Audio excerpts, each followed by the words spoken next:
আজকে সকাল দুপুরে রান্নাটা হালকা পাতলা ভাবেই রান্না করেছি। বাসায় তেমন কোনো কাঁচা বাজার নেই, প্রত্যেকদিন সবজি খেতেও ভালো লাগে না। সপ্তাহে একদিন এরকম হালকা পাতলা রান্না বান্না করলে বেশ ভালোই লাগে। হ্যালো এভরিওয়ান, আসসালামু আলাইকুম, welcome to another new blog KSM cookery. কেমন আছেন? আই হোপ সবাই ভালো আছেন, সুস্থ আছেন, নিরাপদে আছেন। আলহামদুলিল্লাহ, আমরাও পরিবারের সবাই ভালো আছি। সবাইকে আমার পেজে আমন্ত্রণ জানিয়ে আজকের ভিডিওটি শুরু করলাম। যারা এই মুহূর্তে আমার ভিডিওটি দেখা শুরু করেছেন তারা প্লিজ একটি লাইক দিয়ে ভিডিওটি কন্টিনিউ করবেন। আর যারা আমার পেজটি নতুন ভিজিট করছেন, যদি আমার ভিডিওটি ভালো লেগে থাকে তাহলে আমার পেজটি লাইক শেয়ার ফলো করে পাশে থাকবেন। আজকে সকালবেলায় আরও একটি নতুন ব্লগ নিয়ে আপনাদের মাঝে হাজির হয়েছি। সকালের নাস্তার জন্য আলু ভাজির সাথে আমার হাতের মুসমুসে পরোটা বানাবো। কোনো সবজি ছিল না বিদায় পরে চিন্তা করলাম আলু যেহেতু আছে তাহলে আলু ভাজি করি আর সাথে মুসমুসে পরোটা বানিয়ে নিই। এই তো সব ধরনের মশলা দিয়ে কিন্তু আলু ভাজি বসিয়ে দিয়েছি। আজকের ভাজিটা একটু মুসমুসে একটু ভিজা ভিজা করে করব। পরোটার সাথে খেতে বেশ ভালোই লাগবে। ভাজিটা পাশের চুলায় বসিয়ে দিয়েছি, হতে থাকুক। এইদিকে অফ ক্যামেরায় পরোটাগুলো বানিয়ে নিয়েছি। পরোটা বানানো কি দেখাবো, সবসময় যেভাবে পরোটা বানায় ঠিক সেভাবেই বানিয়ে নিয়েছি। আজকে বেশ সকাল সকাল ঘুম থেকে উঠে পড়েছি, তাই আস্তে ধীরে নাস্তা বানিয়ে নিচ্ছি। সবাই ঘুমাচ্ছে, আমার বাসায় সবাই দেরি করে নাস্তা খায়। ঘুম থেকে উঠেই তো অনেক দেরি করে, যার জন্য নাস্তা খাওয়া হয় দেরিতে। আমার যেহেতু নাস্তা বানানো লাগবে, সেই সাথে দুপুরে রান্না বান্নাও করা লাগবে, তাই শুয়ে থেকে অযথা সময় নষ্ট না করে কাজে লেগে পড়ি। আর সবাই ঘুমিয়ে থাকতে থাকতেই আমার কাজ হয়ে গেলে বেশ আরামই লাগে। এরপর রিল্যাক্সে তাদের সাথে সময় কাটানো যায়। এই তো আমার সবগুলো পরোটা ভাজা হয়ে গিয়েছে, পরোটাগুলো বেশ মুসমুসে আর ফুলকো হয়েছে। এইদিকে আমি তাদের জন্য পরোটার সাথে খাওয়ার জন্য ডিম ভেজে নিচ্ছি। তো বলতে পারেন রান্না খাওয়া এগুলো নিয়ে কোনো রকম প্যারা নেই, ঠিক সময় মতো দিতে হবে, যেটাকে বলে টাইম মেনটেন করা। এই ধরনের কোনো প্যারা নেই। আমি এখন নাস্তা বানিয়ে রেখে দেবো, যে যার মতো সময় মতো উঠে খেয়ে নেবে। নাস্তাগুলো তো আমি বেশ সকাল সকালে বানিয়ে নিচ্ছি। তো আপনাদের ভাইয়া আমার ছেলে মেয়ে যখন খাবে তখন তো ঠান্ডা হয়ে যাবে, তখন যে যার প্লেটে নিয়ে ওভেনে গরম করে খেয়ে নেবে। এই তো ডিমগুলো কিন্তু ভাজা হয়ে গিয়েছে, সবগুলো নাস্তা রেডি।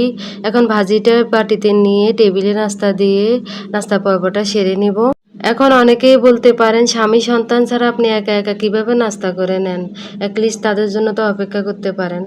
এই নিয়ে আপনাদের ভাইয়া তেমন কোনো কমপ্লেন নেই। আমি যেহেতু রাত্রেবেলা খাওয়া দাওয়া করি না, তাই সকাল সকাল নাস্তা করে নেওয়ার চেষ্টা করি। এইদিকে আমি অফ ক্যামেরায় নাস্তাটা সেরে নিয়েছি। এরই মধ্যে রান্নাঘরে এসে অনেকগুলো কাজ করেছি। ভাত বসিয়ে দিয়েছি, ফ্রিজে একটা করলা ছিল, আলু দিয়ে কুচি করে নিয়েছি। মোটামুটি এরই মধ্যে দুপুরে রান্নার প্রস্তুতি নিয়েছি। আজকে আবার সকালে নাস্তা বানানোর আগে অনেকগুলো কাপড় ভিজিয়ে দিয়েছি। তো রান্নাগুলো বসিয়ে দিয়ে কাপড়গুলো ধুয়ে নেব। এইদিকে আমি করলা বসিয়ে দিয়েছি, করলার মধ্যে দিয়েছি বেশ কিছু পেঁয়াজ কুচি। বেশি করে পেঁয়াজ দিয়ে করলা ভাজলে করলাটা তিতা কম লাগে। এই পর্যায়ে কাঁচামরিচ ফালি করে দিয়েছি, আর দিয়েছি পরিমাণ মতো লবণ, সামান্য পরিমাণ হলুদ, পরিমাণ মতো তেল দিয়ে ঢাকনা ছাড়াই করলা ভাজিটা করে নেব। আমি সাধারণত ভাজিগুলোতে কোনো ধরনের বাটা মশলা ব্যবহার করি না, খুবই কম মশলা তেল দিয়ে লাইট একটা ভাজি রান্না করার চেষ্টা করি।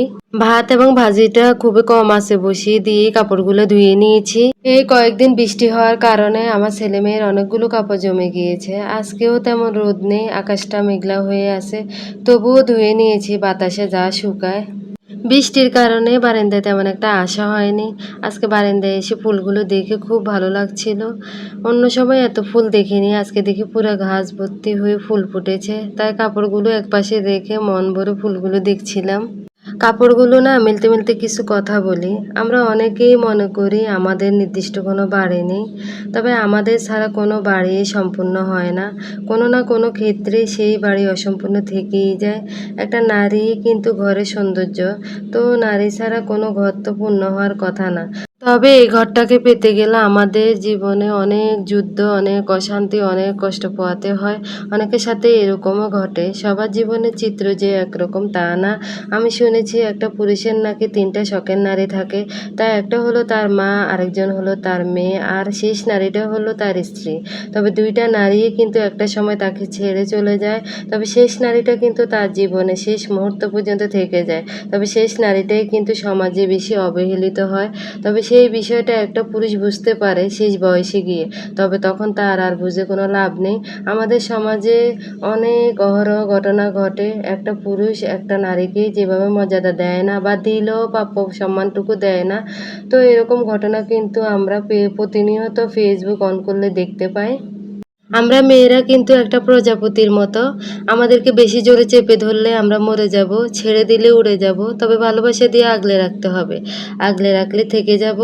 তবে সেই বিষয়টা কিন্তু 95% পুরুষই বুঝে না, একটা নারীকে ঠিক কিভাবে রাখতে হবে। তো আমরা কিন্তু দিন শেষে ভালোবাসা চাই, তবে আমরা অধিকাংশ নারী কিন্তু ভালোবাসা থেকে বঞ্চিত হই।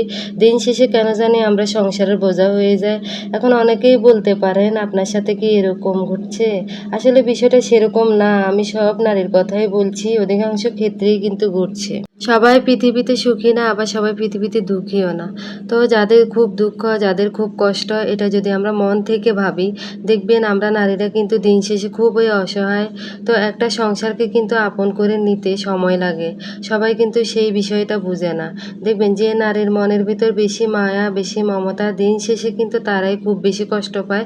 তো যাই হোক, কি আর বলবো, আমরা নারীরা চিরকালে অবহেলিত, কথাগুলো কিন্তু আমার মাথায় সবসময় ঘুরপাক খায়। আমরা মেয়েরা আদৌ কি সুখী? আমাদের কি আদৌ নিজস্ব কোনো বাড়ি আছে? আমরা কি চাইলেই সব কিছু করতে পারি? আসলে সবাই সব কিছু করতে পারি না, বিদায় এই পৃথিবীতে আমরা নারীরা বেশিরভাগ ক্ষেত্রে একদম পিছনে পড়ে আছি। তো যারা পারছে তারা তো করছে, আর যারা পারছে না তারা কিছুই করছে না। তো জানি না আমার কথায় কতটা ভুল আছে, তবে আমি কিন্তু আপনাদের সাথে আমার জমানো কথা, ভালো লাগার কথা আপনাদের সাথে বলেছি। আর সাংসারিক কাজগুলো করছি, রান্না বান্নাও করে নিচ্ছি। আজকে কই মাছের তেল ঝোল রান্না করব। তো কই মাছগুলোকে ধুয়ে পরিষ্কার করে নিয়েছি, হলুদ মরিচ ধনিয়ার গুঁড়া লবণ দিয়ে মেখে হালকা এপিট ওপিট ভেজে নেব। এর মধ্যে কিন্তু আমার মাছ ভাজা হয়ে গিয়েছে, পাশে চুলা মুসুরির ডাল বসিয়ে দিয়েছি। আজকে যেহেতু সবগুলো তরকারি একটু শুকনা শুকনা, তাই এর সাথে ডাল রান্না করে নিচ্ছি। একটা জিনিস খেয়াল করবেন, যেদিন হালকা পাতলা রান্না করবেন সেদিন কিন্তু অল্প অল্প করে অনেকগুলো রান্না হয়ে যায়। তো কই মাছের তেল ঝোল রান্না করার জন্য এখানে আমি মিডিয়াম সাইজের একটি পেঁয়াজ পেস্ট করে নিয়েছি। তেল গরম হয়ে আসার পর পেঁয়াজের পেস্ট দিয়েছি, আর দিয়েছি পরিমাণ মতো আদা রসুন বাটা। এখন কিছুক্ষণ ভেজে নিয়েছি, ভেজে নেওয়ার পর বাকি শুকনো মশলাগুলো অ্যাড করে নিচ্ছি। এখন হচ্ছে এক এক করে গুঁড়া মশলাগুলো দিয়ে দিব। এখানে হচ্ছে আমি মরিচ গুঁড়া দিয়েছি পরিমাণ মতো, যতটুকু ঝাল আমরা পছন্দ করি সেই পরিমাণেই দিয়েছি। তারপর হলুদ গুঁড়া, জিরা গুঁড়া, গরম মশলা গুঁড়া দিয়েছি, লবণ দিয়েছি, মানে শুকনো মশলা যতগুলো আছে সবই দিয়েছি, দিয়ে ভালো করে ভাজলাম। এখন একটু পানি দিয়ে খুব ভালোভাবে মশলাটা কষানো হবে। বেশ কিছুক্ষণ ঢাকনা দিয়ে মশলাটা কষিয়ে নিব। দেখেন মশলার কালারটা কিন্তু চেঞ্জ হয়ে গিয়েছে, তেলটাও উপরে উঠে গিয়েছে। এখন ভেজে রাখা মাছগুলো দিয়ে দিচ্ছি, দিয়ে ভালো করে নেড়ে চেড়ে মিশিয়ে নেব মশলার সাথে। এখন পরিমাণ মতো পানি দিয়ে রান্নাটা করে নেব, বেশি ঝোল রাখবো না, মাখা মাখা একটা ঝোল রাখবো, সেভাবে পানিটা দিয়েছি। তো রান্নাটা হতে থাকুক। এইদিকে অফ ক্যামেরায় ফ্রিজে অল্প কয়েকটা বরবটি ছিল, সেই সাথে আলু মিলিয়ে নিয়েছি। আলু পাতলা পাতলা করে কেটে বরবটি আলু তেলের মধ্যে ভেজে নিয়েছি, এর সাথে এক পিস মাছ ভেজে নিয়েছি। পর্যায়ক্রমে কাঁচামরিচ পেঁয়াজ সব কিছু তেলের মধ্যে ভেজে নিয়েছি। এই ভর্তাটা বরবটি আলু সিদ্ধ করেও করা যায়, কিন্তু তেলের মধ্যে ভেজে করলে বেশি টেস্ট হয়। পেঁয়াজটা কাঁচা না দিয়ে ভেজে দিলে দেখা গেছে থেকে গেলে পরের দিনও খাওয়া যায়, কিন্তু কাঁচা পেঁয়াজ দিলে খুব দ্রুত নষ্ট হয়ে যায়। যত রকম ভাবেই ভর্তা করি না কেন, পাটায় বেটে ভর্তা খাওয়ার মজাই আলাদা, এর টেস্ট বহুগুণ। পাটায় কিন্তু ভর্তা এক বাটা দিয়ে নিয়ে নিব, তাহলে কিছুটা আস্তে আস্তে থাকবে, কিছুটা পেস্ট হবে, এই জন্যই ভর্তাটা খেতে বেশ ভালোই লাগে। তো আমি কিন্তু হাতের কাছে ভর্তা করার মতো কোনো উপকরণ থাকলে ভর্তা বানানোর পায়তারা করি। আজকে যেহেতু হালকা পাতলা রান্না, এই ভর্তাটা কিন্তু এই খাবারগুলোর সাথে খুব ভালো লাগবে। লাস্টে লবণ দিয়ে মেখে নিয়েছি। দেখেন এইদিকে কিন্তু কই মাছ হয়ে গিয়েছে, এই পর্যায়ে গোটা কাঁচামরিচ দিয়ে অল্প কিছুক্ষণ রান্না করে নেব। পাশের চুলায় ডালও হয়ে গিয়েছে, এখন ঘুঁটা দিয়ে নামিয়ে নিব। আমার ভিডিওর কোনো অংশ যদি ভালো লেগে থাকে তাহলে অবশ্যই কমেন্টের মাধ্যমে জানাতে পারেন। এই পর্যায়ে কাঁচামরিচ ফালি করে দিচ্ছি। এই পর্যায়ে আর বেশি একটা রান্না করব না, তাহলে কাঁচামরিচের স্ট্রং ফ্লেভার পাওয়া যাবে না। এইদিকে কই মাছ নামিয়ে নিচ্ছি, নামানোর পর ঝোল আরো টেনে যাবে। ডাল নামিয়ে নিচ্ছি, ডালের মধ্যে বাগার দিতে হবে, তো পেঁয়াজ রসুন পাঁচফোড়ন দিয়ে বাগারটা দিয়েছি। এই তো আমার রান্না বান্না শেষ। দুপুরে এখন সবকিছু গুছিয়ে নিব, রান্নাঘরটাও মুছবো, খুব ভালো করে এলোমেলো হয়ে গেছে। আমি আসলে যখন রান্না করি তখন যে জিনিসগুলো নষ্ট হয় সেগুলো সাথে সাথেই ধুয়ে নিই, যার কারণে অতটা কষ্ট হয় না। জমিয়ে রাখলে দেখা গেছে পরবর্তীতে কাজ করতে খুবই কষ্ট হয়। এই তো রান্নাঘরের সব কাজ শেষ করে এখন টেবিলে খাওয়া দিয়ে দিচ্ছি। দুপুরে আমরা সবাই এখন খাওয়া দাওয়া করব। সব মিলিয়ে আজকের এই ছিল রান্না বান্না। তো দেখেন কই মাছ যে ভুনা করেছি, কত সুন্দর কালার হয়েছে। আমি সবসময় যখনই রান্না করি আপনাদেরকে বলি খুবই ভালো হয়েছে, আপনারা বাসায় ট্রাই করবেন। আসলে আমার এইটুকু হচ্ছে বলা যে ট্রাই করবেন। আমি তো রান্না করে সবাইকে খাওয়াতে পারছি না, বা এই খাবারগুলো আপনাদেরকে টেস্ট করাতেও পারছি না যে টেস্ট করে বলবেন কেমন হয়েছে। তো কি করব বলেন, এই জন্যই বলি যে আপনারা বাসায় একবার হলেও ট্রাই করবেন। যদি আমার রান্নাগুলো ভালো লেগে থাকে চেষ্টা করি সহজ রেসিপিতে আমার রান্নাগুলো দেখাতে। তো এই ছিল মোটামুটি আজকের রান্নাবান্না। আপনাদের কাছে যদি আমার পুরো ভিডিও ভালো লেগে থাকে তাহলে অবশ্যই একটি লাইক দিয়ে পাশে থাকবেন। আপনাদের একটি লাইকই পারে আমাকে হাজারো মানুষের নিকট পৌঁছে দিতে। আজকের মতো এখানেই বিদায় নিলাম। পরবর্তী ভিডিওতে আবারও দেখা হবে। আল্লাহ হাফেজ। আসসালামু আলাইকুম।